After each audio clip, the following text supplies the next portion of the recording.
Olá, aqui é o Ricardo Novaes, seja bem-vindo ao canal. Nesse vídeo eu quero falar como que nós somos marionetes do som e como que nós podemos usar isso na nossa didática musical. O que eu quero dizer com marionetes do som? A marionete é aquele boneco, né, que você tem os fios e você, pela tensão dos fios, você vai mexendo nos membros, nos braços, nas pernas, no movimento da cabeça, do corpo, né? E pena que eu não tenho uma aqui para mostrar assim, né? Mas enfim, todo mundo conhece. A grande questão é, por que marionetes do som? É porque eu quero te mostrar de uma forma mais científica por que o som, a qualidade do som, ele deve ser algo levado em primeiro lugar na educação musical. Tá? Então eu tomei como base a pirâmide de Maslow. Você com certeza já ouviu falar dela, talvez não se lembre exatamente como é que ela é, mas com certeza em algum momento você já ouviu falar. Ela é muito usada para falar de consumismo e ao mesmo tempo de desenvolvimento humano. Então a pirâmide ela tem 5 degraus. Tá?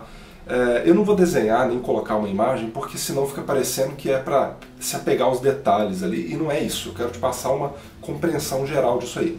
Então os degraus da pirâmide de Maslow, o primeiro deles é as necessidades fisiológicas, necessidade de comida, enfim, as coisas mais básicas do ser humano, né? As necessidades do corpo.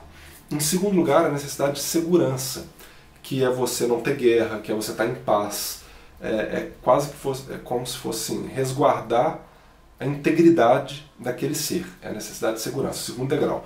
O terceiro degrau é de pertencimento, ou seja, dentro de um grupo. Quem sou eu no meio desse grupo? Como é que eu sou visto? Como é que eu vejo o grupo? E assim por diante.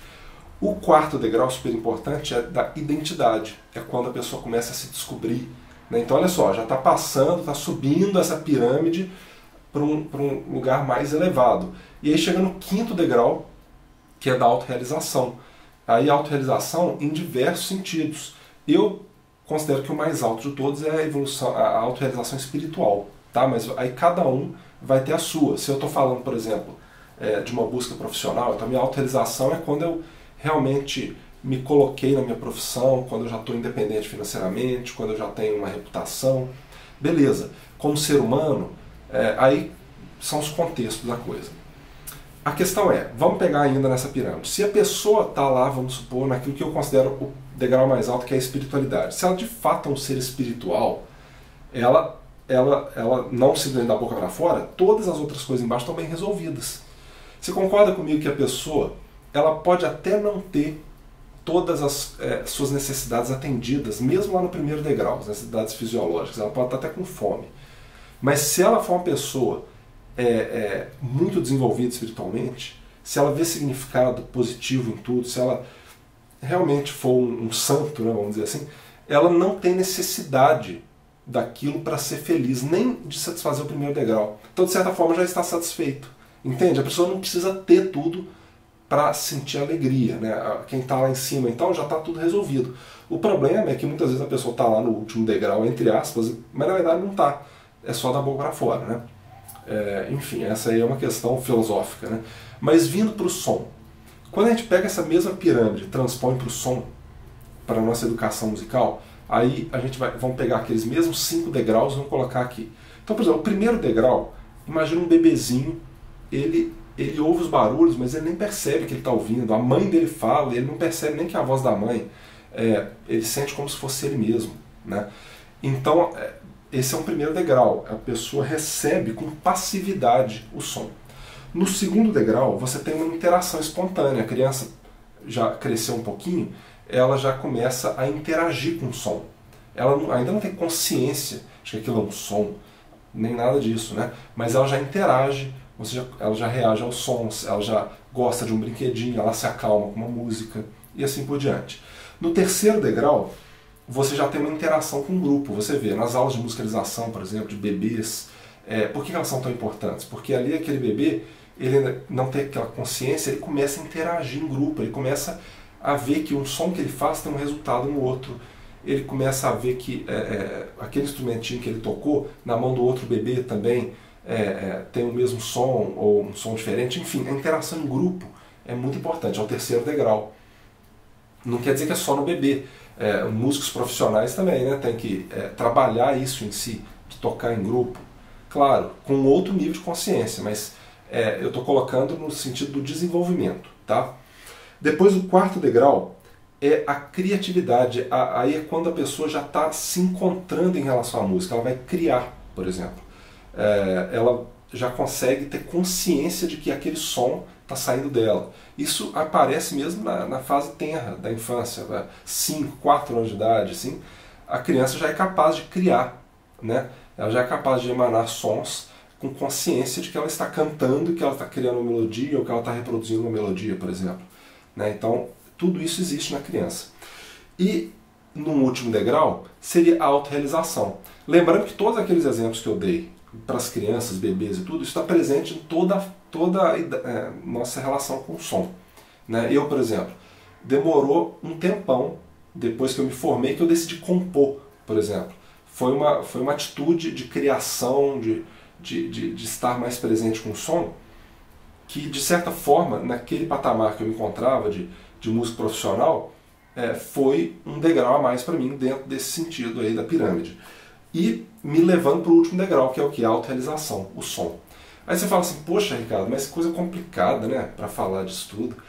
De fato, confesso, está um pouquinho complicado demais, né? Talvez até me enrolado aqui um pouco.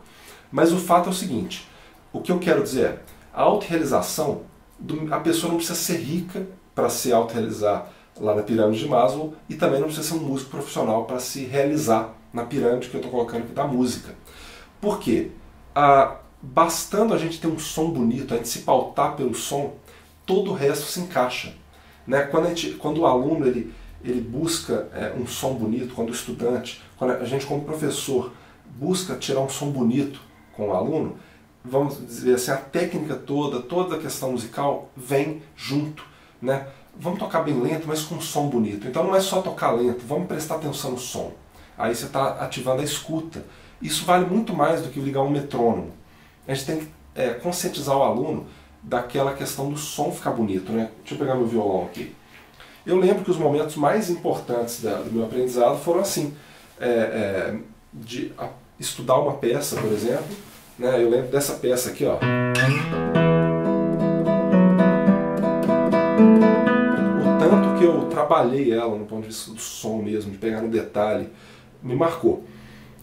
E isso é uma coisa até que o Suzuki, eu não sei se você conhece o método Suzuki, o Suzuki ele tem isso nas primeiras páginas do método dele, que é a importância da criança ouvir muita música e de ter uma produção do som bonito durante a aula, em casa, porque ele também estimula muito a questão dos pais trabalharem junto com os filhos.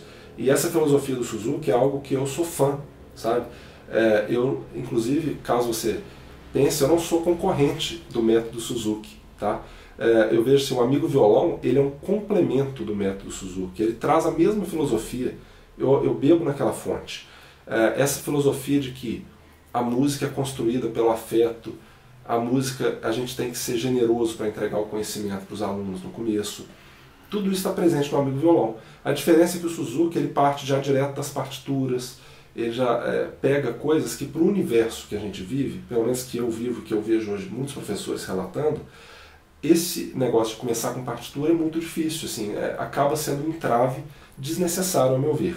Então daí que eu criei o amigo violão como uma solução que tem se provado extremamente eficaz para resolver isso aí. Mas a fonte da solução mesmo, que é essa questão do som bonito, do afeto, de você estar presente com o aluno, de trabalhar de uma forma que a música ela é uma ferramenta para o ser humano, né? Isso é que é mais importante. A música é uma ferramenta para o desenvolvimento do ser humano, e não o ser humano a serviço da música. A gente tem que lembrar quem está trabalhando para quem, né?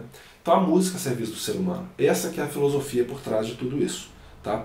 Então, recapitulando aqui, caso você tenha achado muito complexo, eu fiz uma comparação entre a pirâmide de Maslow e a pirâmide que eu inventei aqui na música, né? Que é o desenvolvimento musical, comparando com a pirâmide de Maslow. Né? Por um lado, nós temos a evolução espiritual guiando todos os outros pontos da vida, e no caso da música a gente tem o quê? O som, um som bonito. Às vezes o que a gente chama de autorrealização na música, não precisa ser o cara ficar famoso, aliás não tem nada a ver com isso. Se o cara faz um som bonito, todo o resto se encaixa, a técnica se encaixa. Né? Quando eu estou estudando uma peça, por que às vezes músico tem lesão de ler, tem uma questão de distonia focal, tendinite, porque está tocando sem ouvir, sabe, sem consciência. Por exemplo, a pessoa que tem uma lesão com o mouse do computador, muitas vezes é porque não tá, aquele movimento é tão levinho, não era para dar lesão nenhuma, né? Mas é pela falta de consciência, um movimento sem consciência, fica ali o dia inteiro. O violão, o piano, seja lá o que for, se a gente toca horas e horas, a gente pode não ter lesão nenhuma, simplesmente porque a gente está consciente da produção do som. Veja bem, quando eu estou prestando atenção no meu som, naturalmente eu vou prestar atenção na posição da minha mão, porque é dali que sai a produção do som. Eu vou me conscientizar para não tensionar mais do que o necessário nas duas mãos. Aí, se eu for tocar lento, não vai ser um lento artificial, simplesmente lento no metrônomo. Não, vai ser lento porque é o tanto que eu preciso para escutar aquele som. Né? Então, daí você vê como é que, de fato, quando a gente pensa na produção do som, a gente faz uma engenharia reversa. Né? O som é a última coisa, né? É o resultado. Né? Mas quando você realmente foca nesse resultado bonito, você vem todo um caminho para trás e volta para si mesmo. E é aí que está o verdadeiro benefício de uma educação musical bem feita. Tá? Eu acho que esse é um dos conteúdos mais importantes que eu acho assim, pouco falado. É claro que eu mesmo acho que nem toquei nesse assunto dessa forma, mas eu considero que esse é um dos assuntos mais importantes que eu posso tratar aqui no meu canal. Tá? É fundamental a gente refletir sobre isso sempre. Isso vale para os nossos alunos, vale para nós mesmos também. Ok? Então eu espero que você tenha gostado desse vídeo, que não tenha ficado muito complicado aí as mirabolâncias intelectuais, que você tenha visto a essência do que eu quis trazer para você. Curta o vídeo, tá? Deixa um comentário aí, eu estou sentindo falta de comentário, viu? Pô, deixa sua participação. Eu estou trazendo um conteúdo legal para você aqui. Dá um retorno, coloca lá um comentário, uma experiência sua que você já tenha tido. É um presente que você me dá. Eu gosto muito dessa interação, estou buscando isso com as pessoas que estão me seguindo aqui no canal, ok? Um grande abraço e até o próximo vídeo. Tchau, tchau!